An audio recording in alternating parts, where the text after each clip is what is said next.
Hello बच्चों, let's see the question. So that atmosphere exerts pressure, ये show करना है कि एटमॉस्फेयर है वो प्रेशर एक्सर्ट करता है। Describe Torricelli's experiment to study the variation of atmospheric pressure. So let's see the key concept of this question.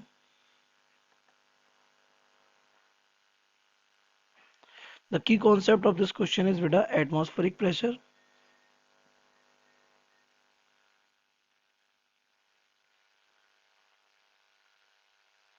तो atmospheric pressure क्या होता है? तो इट इज द प्रेशर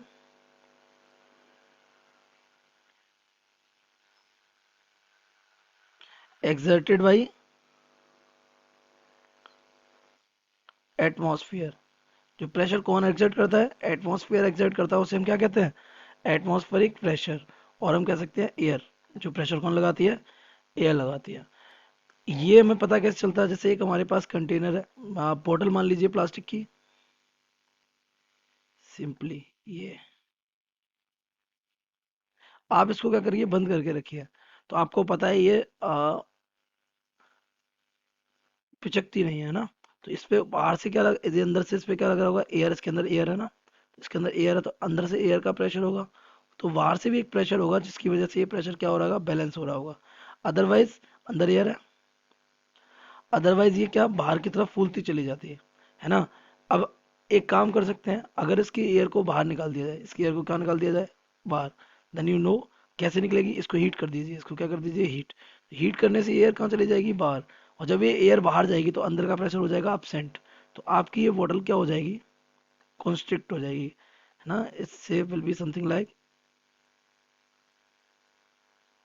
ये। हाउ? क्योंकि अंदर का प्रेशर कितना है? जीरो। और अंदर का प्रेशर जीरो, तो बाहर वाले प्रेशर ने इसको क्या कर दिया? क्रंच कर दिया। सो this is the atmospheric pressure जो यहाँ पर हमें इस अर्थ पर देखने को मिलता है। Now describe the Torricelli's experiment. तो टॉलिसरीज एक्सपेरिमेंट क्या था?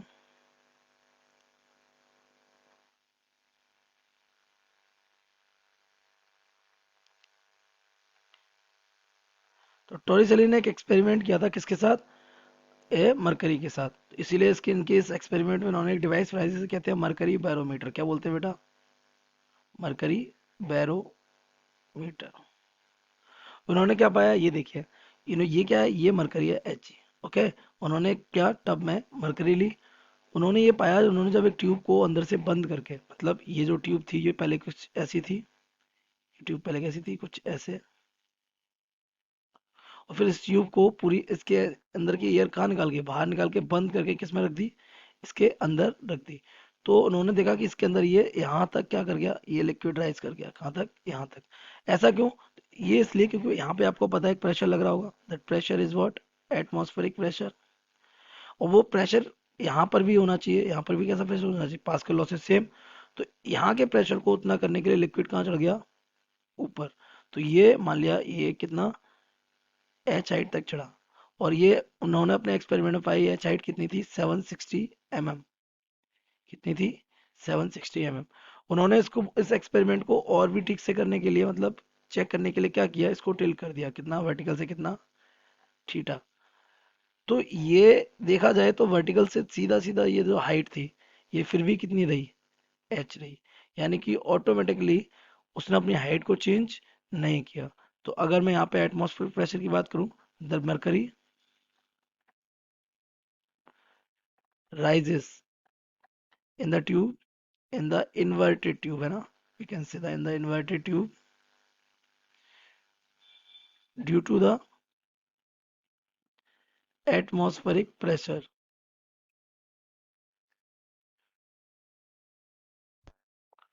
on the free surface of mercury। ये लिक्विड ही नहीं चढ़ता ऊपर अगर यहाँ प्रेशर नहीं होता। तो डेफिनेटली यहाँ प्रेशर है, उस प्रेशर की वजह से ये लिक्विड कहाँ चढ़ा है? ऊपर। नाउ उन्होंने क्या कहा? On this atmospheric pressure is given by the height of this liquid, so the pressure is given by gauge pressure h rho g। और इसी प्रेशर को उन्होंने क्या बोला? Atmospheric pressure. तो देखो ये एटमॉस्फेरिक प्रेशर आपका हाइट के साथ क्या होता है? चेंज होता है ना। तो हाइट के साथ अगर किसी भी पॉइंट पर ये जो ट्यूब की हाइट है वो कम नजर आती है, तो इसका मतलब हो गया इतनी हाइट का ही प्रेशर हो जाएगा फिर। उतनी हाइट का प्रेशर, कम हाइट का प्रेशर कम प्रेशर, ज्यादा हाइट का प्रेशर ज्यादा pressure. So this is your whole Torricelli's experiment. इसी को हम क्या बोलते हैं, बैरोमीटर। और जब ये एटमॉस्फेरिक प्रेशर बेटा कैलकुलेट किया गया, तो इट वाज कैलकुलेटेड एज कितना, 760 mm, तो इसकी हाइट थी 10⁻³ और मरकरी की डेंसिटी होती है 13.6, 10⁻³ and 9.8। After solving this he has calculated the 1.013 into 10 to the power 5 of Pascal. So this was the value of atmospheric pressure calculated by Torricelli. I hope you have understood it well. Best of luck.